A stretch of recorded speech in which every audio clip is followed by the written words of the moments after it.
Okay, thank you. Modern approach to the treatment of hypothyroidism. Well, let me summarize together with you the main causes of primitive hypothyroidism, which include autoimmune thyroiditis, including chronic thyroiditis, Hashimoto's thyroiditis, atrophic thyroiditis, and postpartum thyroiditis, as well as iatrogenic hypothyroidism, mainly induced by surgical radiation or drugs, or again hypothyroidism from iodine deficiency of environmental substances. Well, I believe that you will agree with me that the main cause of primitive hypothyroidism include the autoimmune thyroiditis and iatrogenic hypothyroidism. However, whatever is the cause of primitive hypothyroidism, we know that the therapy should aim to restore normal thyroid hormone concentration in the blood and tissues when thyroid secretion has become insufficient. And we are also well aware that the almost total amount of T4, 100% of T4 is produced by thyroid, while only 20% of T3 is produced by the thyroid, and T3 comes from T4 in the periphery. This is what happens in physiology conditions. Well, for this reason, the guidelines for the treatment of hypothyroidism, American Thyroid Association Task Force, recommend that levothyroxine is the preparation of choice for the treatment of hypothyroidism. Which are the goals for LT4 replacement therapy? Of course, to provide resolution of patients' symptoms and hypothyroid signs, including biological markers of hypothyroidism. Normalize serum TSH and improve thyroid hormone concentrations. And avoid, of course, over-treatment. I mean, the iatrogenic thyrotoxicosis, especially in the elderly. And T4 monotherapy is considered the first choice therapy in hypothyroidism because it's efficacious in resolving the symptoms on hypothyroidism. It has a long serum half-life. It guarantees 3,4 and 3,3 stable plasma concentration, and it has a good intestinal absorption. This is what the ATA guidelines state. And the rationale for the therapeutic use of LT4 is because it has a peripheral conversion of the exogenously administered prohormone thyroxine into its active metabolite T3, but the deiodinases, in particular by type 2 deiodinases, which is expressed in the central nervous system, pituitary gland, thyroid, heart, brown adipose tissue, and skeletal muscle, and is able to convert T4 to T3 approximately 60% of circulating T3. So this is why T4 levothyroxine intake is so important and recommended. But other perspective in this field in the future? Maybe yes. Alternative treatment for hypothyroidism, it was previously proposed the 3-iodothyronine monotherapy, which should have a theoretical advantage that synthetic LT3 has the advantage to bypass the T4 to T3 conversion step, obligatory in case of LT4 treatment, I saw you just now, hence directly delivering the bioactive drug to the various organs and tissues. And again, since replacement therapy with LT4 relies entirely on the deiodination step to provide adequate levels of T3, a defect in this metabolic step would result in inadequate delivery of the active hormonal form. This is the theoretical advantage, but there are also, of course, disadvantages, including the fact that lack of T4 as a reservoir of substance, it offers a buffering against fluctuation in the circulating tissue levels of T3, of course. And again, with T3 monotherapy, multiple daily dosing is required to sustain serum T3 levels due to the short half-life of T3 compared to T4. So these are the theoretical advantages and disadvantages of an alternative treatment of hypothyroidism with 3-iodothyronine monotherapy. And several years ago, this was one of the first studies conducted to compare T4 with the combined T3-T4 therapy. And then the authors observed that only T4 alone was able to induce a modest 16% rise in FT4 with, you can see here, with no change in terms of FT3 fluctuation in the first 4 hour post-dose. So T4 was more effective, more homogeneous as compared to FT3 alternative therapy. And in contrast, you see T4 plus T3 normal release, I underline normal release, on combined treatment, FT3 levels showed a marked rise of 42% within the first 4 hours post-dose. So I believe this was a disappointing result. Try to propose an alternative therapy to LT4 alone. But this was a combined therapy, T4 plus T3 normal release. In another study, more recent study, these authors compared the T4 plus T3 normal release as compared to T4 plus T3 slow release. After that, patients on LT4 therapy were randomized to one of another therapies. And the results indicated that, you can see here, results obtained on T4 plus T3 slow release. The authors found that on T3 slow release therapy, the T3 non-physiological serum peak does not occur, and T3 slow therapy guarantees a constant serum T3 concentration.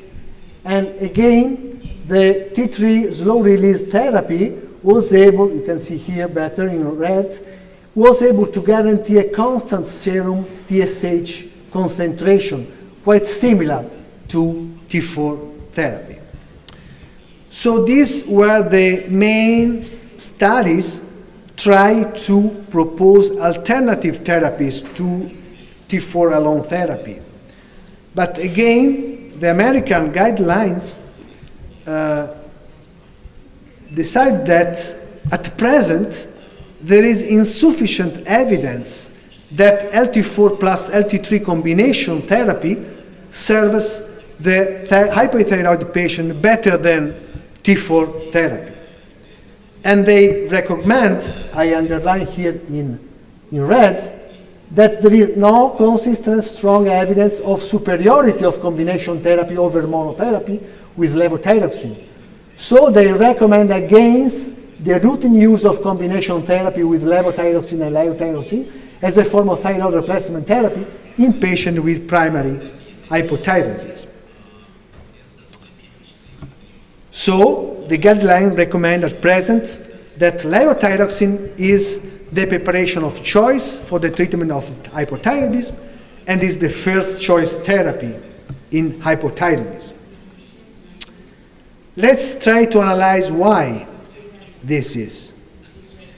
Well, we don't have to forget that LT4 has important chemical characteristics. It's a chemical pure hormone.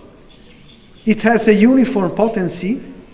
It reproduces physiological conditions, peripheral conversion to T3. It's absorbed for 80% of daily dose administered. And the assumption, it has been in the morning in fasting condition 30 minutes before breakfast. It has a long half-life, around 6 days, and it requires just a unique daily absorption. These are important characteristics which we have still in mind. But which dose is the correct dose? Again, it has to be chosen, the dose it has to be chosen according to anthropometric and clinical parameters, associated clinical conditions, and of course, concomitant pharmacological therapy. Absorption of levothyroxine, it occurs, you well aware better than me, that absorption of levothyroxine occurs in the jejunum and ileum, and it requires an acidic pH in the stomach, as occurred during fasting condition, which is important for subsequent intestinal absorption. And the absorption of an orally administered dose of LT4 is about 70 to 80% under optimum fasting conditions. And the absorption of LT4 may vary according to concomitant clinical conditions. Don't forget this. For instance, gastrointestinal diseases of concomitant drug intake.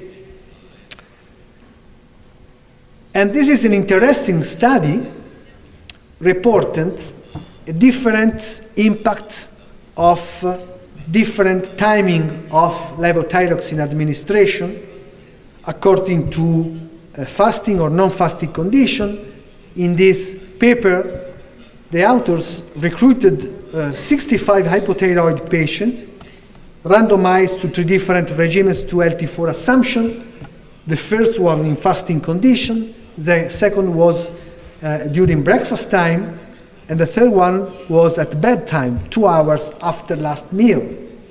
And results are quite evident that only non-fasting regimen of levothyroxine were associated with higher and more variable serum TSH concentration, while the fasting condition was characterized by a very low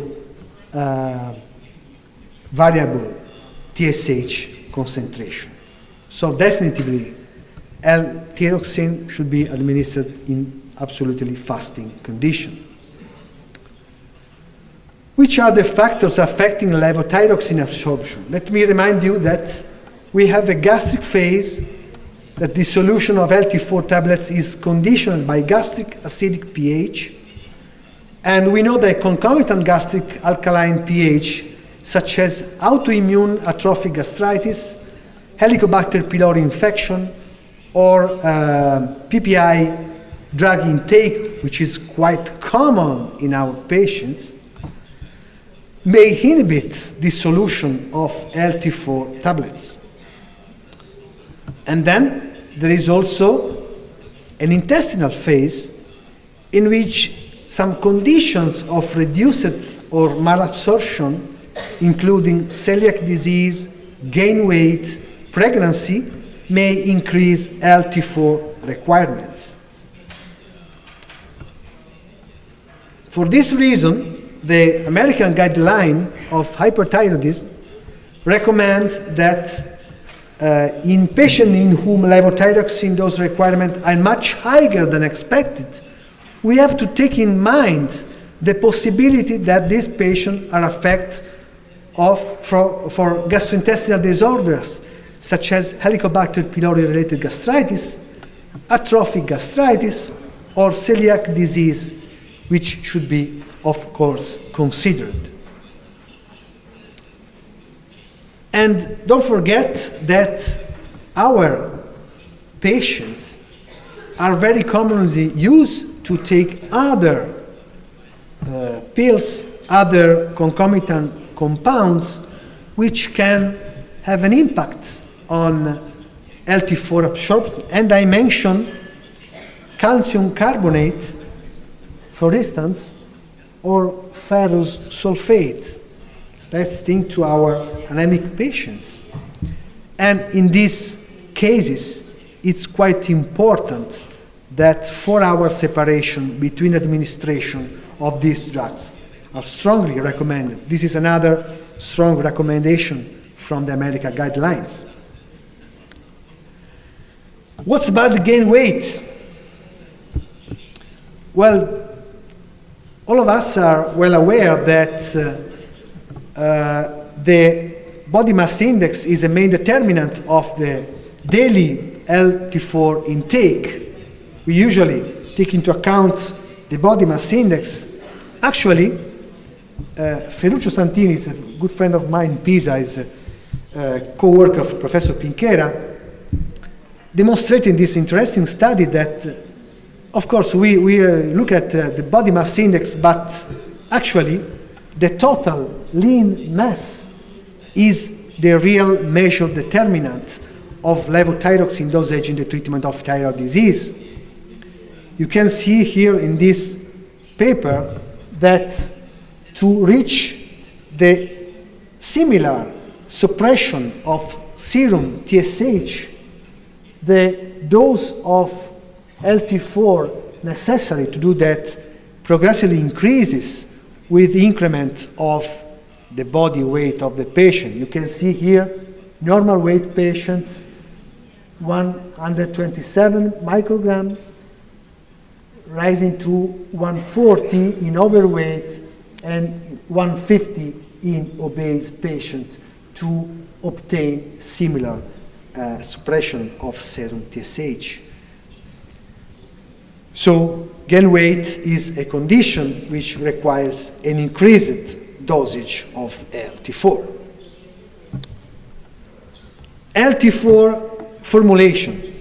We know that LT4 is available in tablets, soft gel, and liquid formulation. We have, in Europe, in Italy, we have liquid T4. Probably you also have here. And sometimes it's quite useful in patients who have some difficulties to swallow tablets. What's about tablets versus soft gel capsule? Most patients are treated with a T4 tablet.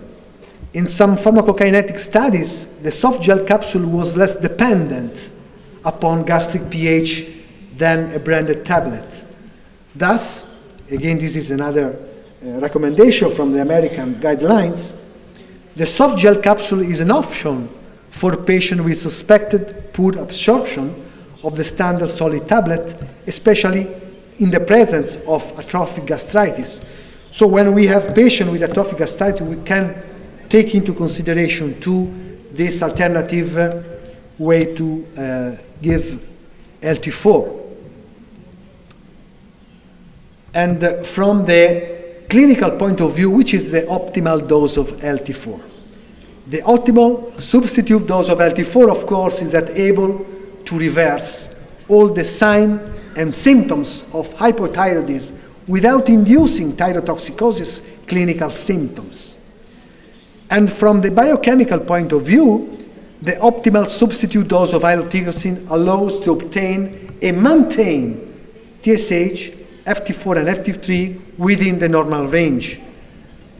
The complete replacement dose is usually 1.6 microgram per kilo per day in ideal weight, and it's fall down to 1.3 in elderly patients. Well, what we have to monitor when we give LT4 therapy to our patients. In case of primitive hypothyroidism, of course, TSH, which it responds slowly to L-thyroxine therapy, and it goes to the normalization 1 to 2 months later than the onset of therapy. While the monitoring of FT4 is, of course, useful at the beginning of treatment, and it goes to normalization before TSH. This is what we have to do in case of primitive hypothyroidism. In case of central hypothyroidism, the situation is quite complicated because TSH under L-thyroxine is missing, so FT4 should be at high normal range and FT3 should be normal. What about LT4 therapy in case of renal and liver disease? Again, the American guidelines help us and state that there are no adjustments in LT4 dosing required in case of cirrhosis or renal failure. Nephrotic syndrome, with its large urinary protein losses, that include, of course, the thyroid hormone transport proteins TBG and albumin, can be a cause of increased LT4 requirements due to excessive urinary thyroid hormone losses. But I believe that this is not quite common clinical condition, the nephrotic syndrome. In other situations, renal failure and liver disease, no adjustment in LT4 dose is required. What's about LT4 therapy in specific subpopulation? Elderly patients, cardiopathic patients, and pregnancy. Let's define elderly. What we mean for elderly. Worldwide, elderly is defined as a chronological age of 65 years as definition of elderly or older person. So for me, just 10 years again.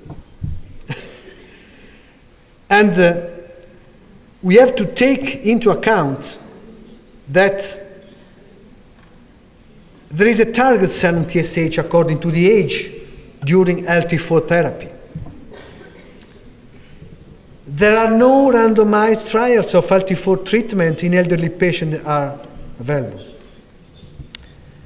And based on current evidence, target serum TSH should be 4 to 6 in 70 to 80 years old patients. This is what American guidelines state. And in particular, in subjects older than 85 years, TSH up to 7.5 may be considered normal. Again, LT4 treatment should be carefully targeted and TSH frequently monitored. This is quite important. Which are the factors influencing the needed dose of LT4 in elderly? Well, again, the American guidelines state that there are some factors which may reduce the LT4 dose in elderly. Which are these factors? Well, in elderly, the decreased T4 turnover occurs. There is a decrement in some cases of body mass index, sarcopenia. And as I told before, body mass index is a main influence.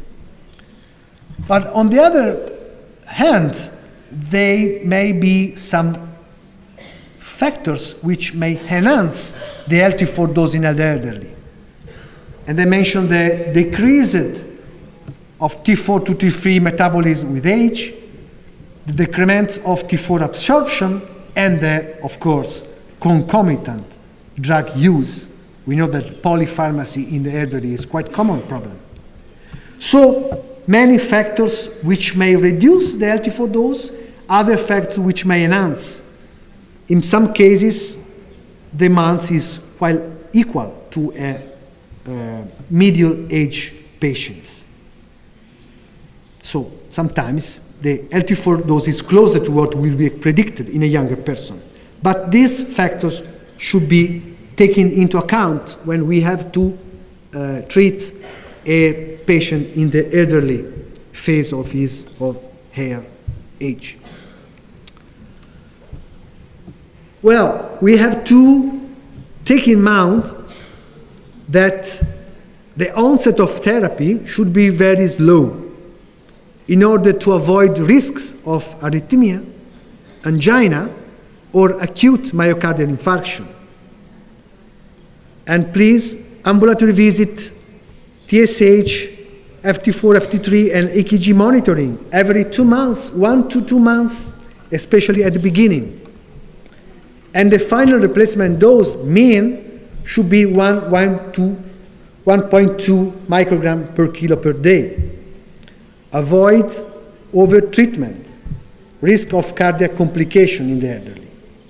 Pay attention to these very simple rules, and especially if our elderly patient is also cardiopathic. Start with very low dosage, 12.5 microgram per day, increase of 12.5 microgram per day every 3 to 6 weeks, because a quicker correction may increase oxygen consumption and to induce a cardiac angina or evidence a subclinical ischemic coronary heart disease. The target is to reach TSH values at the high limit of the normal range.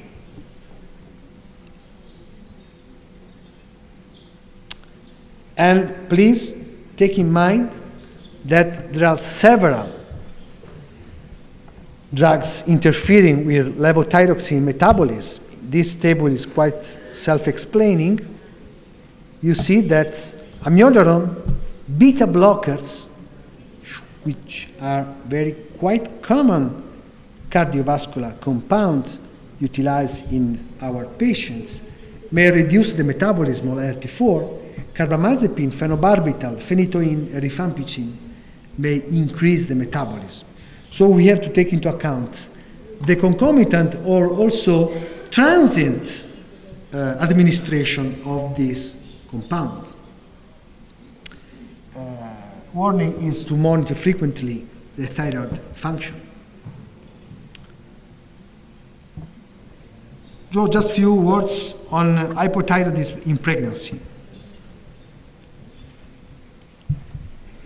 Well, again, all of you are well aware of this, but I had the opportunity to read recently these very recent guidelines of the American Thyroid Association for the diagnosis and management of thyroid disease during pregnancy. And I tell you that these recent guidelines helped me a lot in preparing this speech to you today. Well, we know that thyroid function in pregnancy is affected by increment of human chorionic gonadotropin, estrogen, thyroxine-binding globulin, and iodine clearance, renal clearance, which is improved, and peripheral T4 metabolism, which is increased. All these physiological hormone modification lead to an increment of thyroid hormone requests. An increased iodine availability is needed, leading to increased hormonal production. This is a necessity of our pregnant woman. So in case of normal iodine intake, there is of course a physiological adaptation, but you know that in case of reduced iodine intake, there are pathological changes leading to excess gland stimulation, hypothyroxemia, or goiter. And this is a very relevant problem because you know that maternal thyroid dysfunction is frequently due to a high prevalence of worldwide iodine deficiency, thyroid diseases among female individuals, especially autoimmune thyroiditis. And the thyroid dysfunction may have negative consequences on pregnancy and on fetal development. And let me just summarize some maternal complications, which include hypertension with or without preeclampsia. I am responsible for the hypertension center in my university in Pisa. Very often I am called by colleagues from the gynecology unit to take care of pregnant women developing preeclampsia. It's not quite a simple problem in some cases. Well, placental abruption and preterm delivery is the most important maternal complication, anemia or postpartum hemorrhage. And these are most frequent in overt hypothyroidism, of course, but also is described in subclinical hypothyroidism. And the preterm delivery is 2 to 3 times more frequent in subclinical hypothyroidism than in euthyroidism patients, of course. Again, fetal complication, spontaneous abortion, low birth weight, neonatal respiratory distress syndrome, increased perinatal mortality, and congenital malformation. Again, most frequent in overt hypothyroidism, but it's also described in subclinical hypothyroidism. Well, there is a particular situation of isolated hypothyroxemia in pregnancy, FT4 at low concentration or at a lower limit of the reference range, TSH in the normal range, not association with autoimmune thyroid disease, and frequent among iodine deficient areas. In this case, the American guidelines state that isolated hypothyroxemia should not be routinely treated in pregnancy. But what we have to take in mind is that the reference range of pregnancy TSH values is not similar, it's not identical during the whole pregnancy. We have to take into account that it may vary according to the trimesters of pregnancy. During the first trimester, the reference range is below 2.5, raising to 3.5 in the second and third trimesters. And serum TSH remains the principal determinant of maternal thyroid status and should be used to guide treatment decisions. In that case, a recommendation by the American guidelines is that in the setting of pregnancy, maternal hypothyroidism is defined as a TSH concentration elevated beyond the upper limit of the pregnancy-specific reference range. And it also recommends that the treatment of hypothyroidism during pregnancy must be considered within the content of trimester-specific alteration in thyroid physiology. And in this case, the thyroid function should be monitored every month, every 4 to 6 weeks, every month, I think. And for women taking LT4 prior to pregnancy, the initial adjustment in LT4 dose may be accomplished by increasing the current dose by usually 2 tables per week, usually. Again, treatment of overt hypothyroidism is recommended during pregnancy, and hypothyroidism in pregnancy should be diagnosed and corrected with LT4 as soon as possible.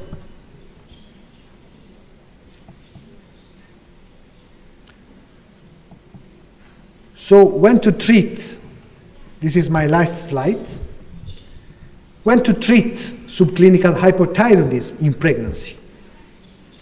Well, the recommendation again say that LT4 is recommended when antibodies, TPO antibodies are positive with a TSH greater than the pregnancy-specific reference range, but also when the TPO antibodies are negative, but the woman has a TSH greater than 10. We are in the condition of subclinical hypothyroidism. Again, LT4 therapy may be considered when TPO antibodies are positive and TSH concentration are higher than 2.5 and below the upper limit of the pregnancy-specific reference range, or when TPO antibody are negative with TSH concentration greater than the pregnancy-specific reference range and below 10. While LT4 therapy is not recommended when TPO antibodies are negative, woman has a normal TSH within the pregnancy-specific reference range or below 4.0 microgram if unavailable. And this was my last slide, and again, I thank you very much for your kind attention.